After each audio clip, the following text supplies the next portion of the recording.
for joining us on News West 9 at 6. I'm Jelena Okazaki in for Crystal Cruz. You may remember the reaction to a euthanasia list sent out by Midland Animal Services last week, and we heard from Fix West Texas' reaction on Sunday.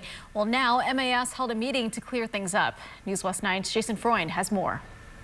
Yeah, Jolena, Midland Animal Services held their meeting here at the MLK Community Center today, where people with the Midland Animal Services promised the community that they would increase transparency and communication to avoid any situations like what happened last week.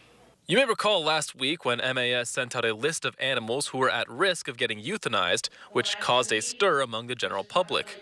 Now, normally the animal population is evaluated on Mondays, and a list of animals who are at risk of getting euthanized are sent out to rescue partners.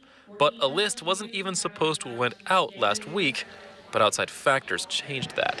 We had no plans of releasing a list. Unfortunately, we had to euthanize that previous weekend because we had 121 dogs come in. Unfortunately, I think we had over 30 dogs come in between Monday and Wednesday, and we just didn't have the resources.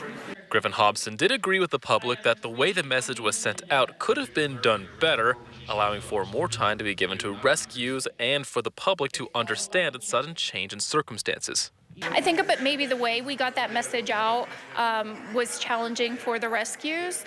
I don't know that any procedure that's currently in place would have affected it.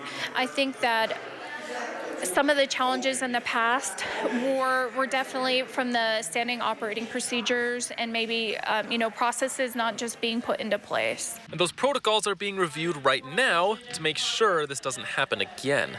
We had like 3 different protocol books running around the shelter. We've condensed that into one book. We hired a company called Texas Humane Educators to help us rewrite these protocols.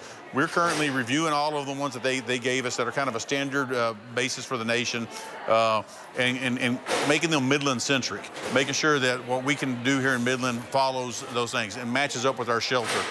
As for MAS, they are going to try and learn from their mistakes for the sake of Midlanders and the animals that need rescuing most of all.